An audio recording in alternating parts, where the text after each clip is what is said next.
weren't lying, were you? Evening, Margate.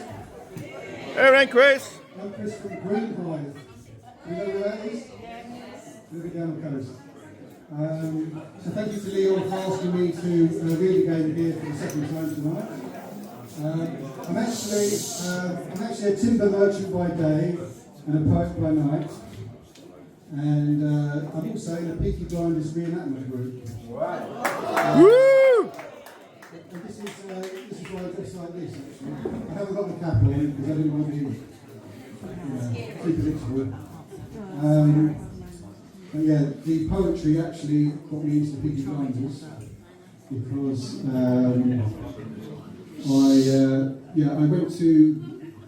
went to a live music gig in a pub, and the person singing was the leader of a Peaky Blinders reenactment group, and made the mistake of telling him I did poetry, and he said, "You can join our group," and he said, "You can also write a poem for the group." So I was up for that. I'd never watched the Peaky Blinders properly, so I thought I'd better binge watch at least the first 3 episodes and then do a bit of Googling. And I came up with a poem that I read.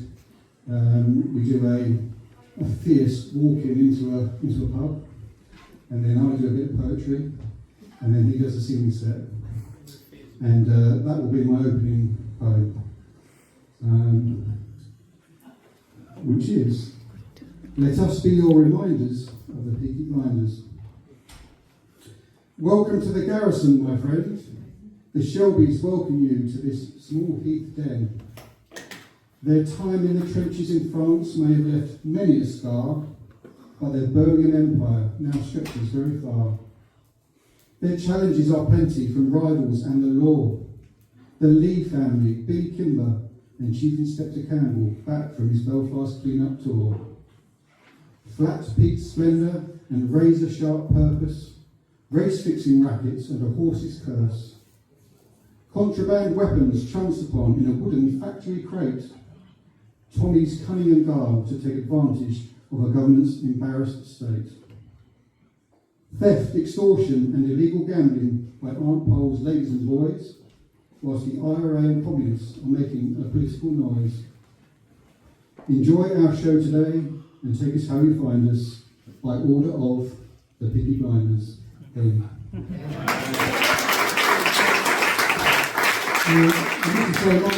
poetry is very varied, but none of it is overly long, because I know how people drift off if you go too long. And I do everybody a favour by saying "end" at the end of every poem, so there's not a whole big time. So my second poem is about comparison.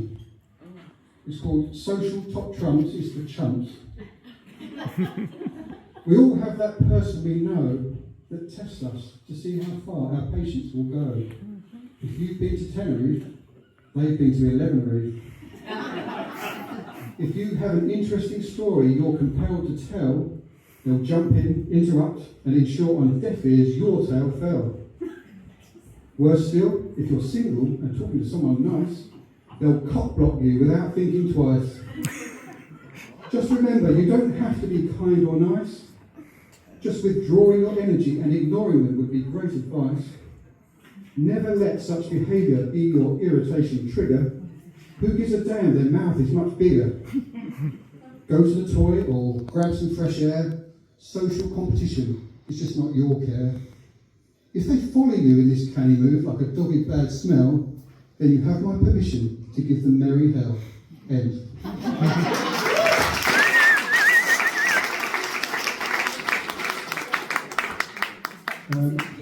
This is a poem about aftershave.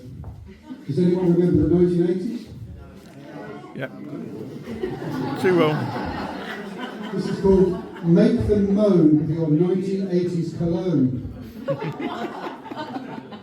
At Yves Saint Laurent, they claim it still has a classic, iconic scent with masculine feel, known for its bold and timeless 1980s appeal. A vibrant mix of citrus and spicy notes, including bergamot and coriander, with a spicy heart comprising jasmine, cinnamon and amber. Launched as the scent of the gods by perfumer Pierre Bourdon's alchemical zen, his boss is stripped to Greece and inspired by those statues of nude young men. But to have to sit amongst its scent in my Monday morning office in the 2025 right now is for me the cruelest joke, a nostril attack so very, very foul. Is my colleague noseblind to torture us with this use of a yesteryear lotion, suddenly wearing this pungent vintage disco ball potion? Does he really actually like its soapy waft? Seared up his office doorway, someone jokingly scoffed. A weapon in an arsenal of time-hopping fashion crimes? Maybe his dad or granddad's going out musk of former times. They say 81 was the UK's year of urban unrest. The Brixton riots, a terrifying riot shield law and order test. Severe recession, high inflation, and unemployment had taken root. And serial killer Peter Sutcliffe brought to justice the cowardly brute. And then there was the launch of YSL's new fragrance, Kuros. Open the windows because its fumes are like never-drying paint gloss. Some have described it as a bouquet of flowers soaked in urine. Yet it is still for retailers an income-generating line. End. Oh, wow. Hey!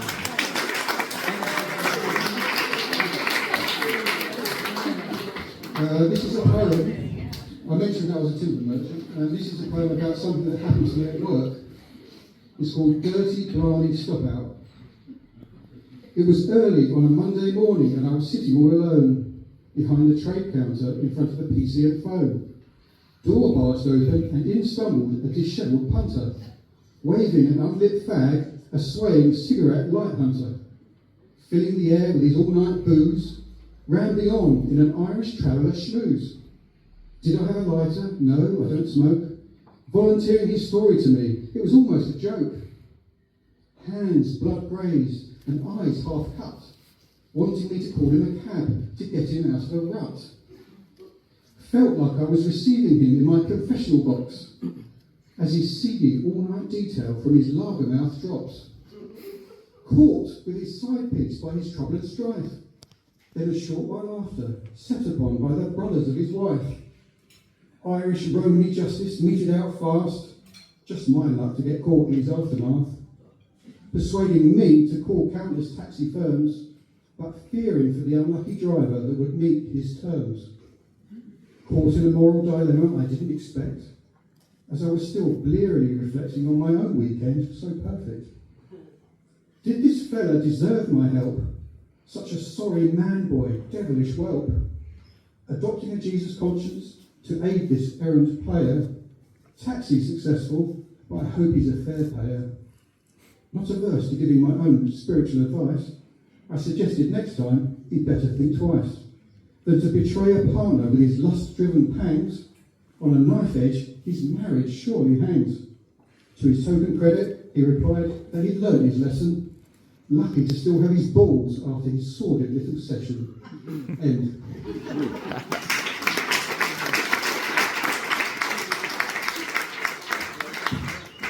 This is a poem about fertility treatment. Anybody know about that? It's called Dr. Jackoff at St Bart's Hospital. Train trip to London with my then wife in tow. Our mission near St Paul's, here we go. All part of the process, a creation for a device. Self-funded fertility attempt, it comes at a fine price.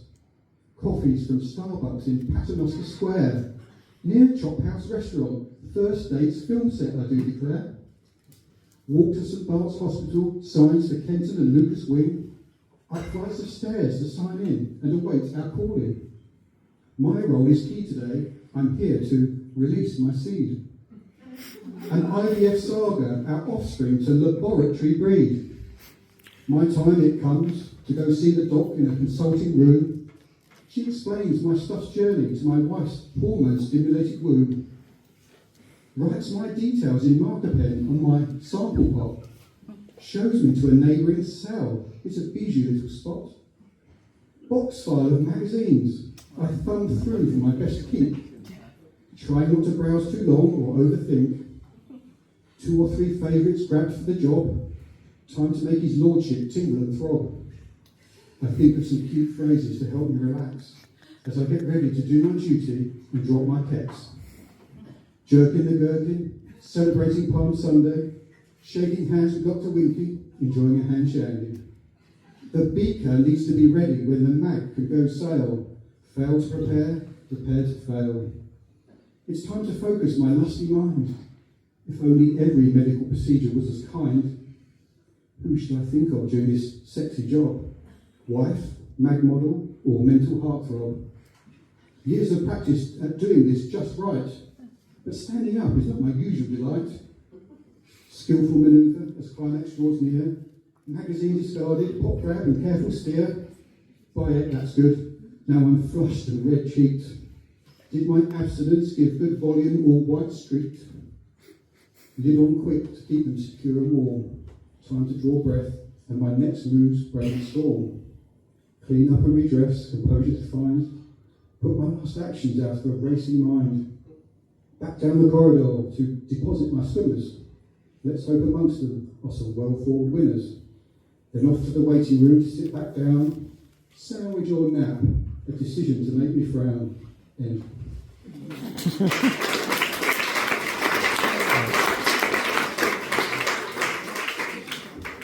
This poem is about losing the fear of taking action. It's called Do It Today Without Excuse or Delay. Pen the poem, article, blog or story. Feel the pride when it's sitting in completed glory. Draw, design or paint that picture, your colours brought to life with careful mixture. Write that new song, then sing along. Pick up that mic or instrument, exciting skills to gradually implement. Go to that gig or show, new memories to treasure and grow. Send that email, contact that person. There'll be a reward for your brave exertion.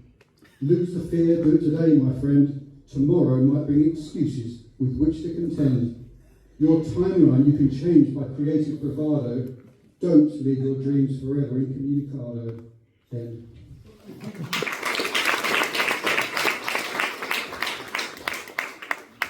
Two more. This is a poem about synchronicities. It's called, Was That You, Lord? The feather that floated in front of my office window, the compliment that made my day a bit more brightly glow, the parking space left for my relief and ease, the sudden, out of nowhere, pleasant sneeze, the baby that looked me right in the eye, the song that played that gave me a high, the non-physical nudge that woke me when I snoozed past my alarm, the traffic diversion that kept me away from immediate harm, the sudden recall of that vital thing on my to-do list, the calm that let me relax a clenched fist, the interruption to my low-vibe thinking, the big glass of water I chose when I'd been out drinking, the helpful post in my social media feed, the sign my eyes were drawn to note and read, the coins in my pocket that pleased the charity collector, the calm I showed in the face of a bad-mouthing projector, remembering the name of the person whose name I did forget, and the new friend I serendipitously met. Was that you, Lord? Blessing and protecting me with your holy sword? I trust and know it was your unseen hand. Every day these spiritual things I more and more understand. End.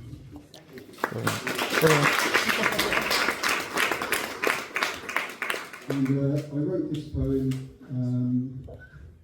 after my first time at this venue, and I was fortunate enough to be invited by Leon to read poetry at the following event. So it's called Dancing Out in Space. 20th of Jan 2024, travelling east on my latest creative tour. Sandwich board announcement within Margate High Street. Up some flights of stairs on my curiosity feet. Brickwork walls around a parquet dance floor. DJ station and soft table lamp splendour. Friendly welcome by the evening's dance guru host. Leon's creation should be a prized planet boast. My first visit to the space in Margate. 'Twas a brave solo jaunt, like a cultural blind date. Cabaret fields and 1920s speakeasy pizzazz. Wonderful show from multi-outfitted amber topaz. Little did I know I'd be called to dance.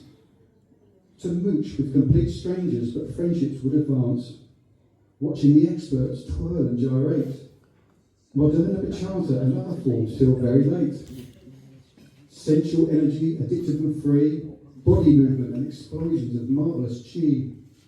Poetry read by Joe on a light bulb stage. Nothing on this night has any hint of beige. Later, to reveal my own new passion. Last October, I did my first poems fashion. Business card power and my manifested intent revealed. Sometime after, my slot for this very night, gratefully sealed. Now here I am, bringing my words to bear on this glorious March night in a cocktail lair. End. Thank you very much. I only started writing poetry in October 2023, and it was a chance meeting when I was watching live music in a bar in Gravesend, and I believe it was guided from above. Someone came in and I got chatting to him at the bar, and he said, "I come to this place to read poetry on a Sunday once a month." And I said, "Oh, that sounds good." I was sort of a frustrated writer. So I said, "I'll come along to the next event." And I went along and sat in the back room with them, watched. And then the next day at work, I think it was, I wrote my first poem.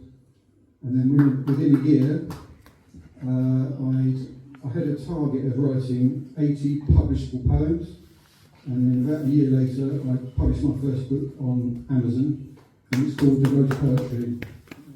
And I would say to anybody who is feeling doubtful about following what they can feel is a passion in their heart, is ignore everybody else, just bloody well do it. Hey! God bless Margate. Ladies and gentlemen, Chris Porcas, thank you very much.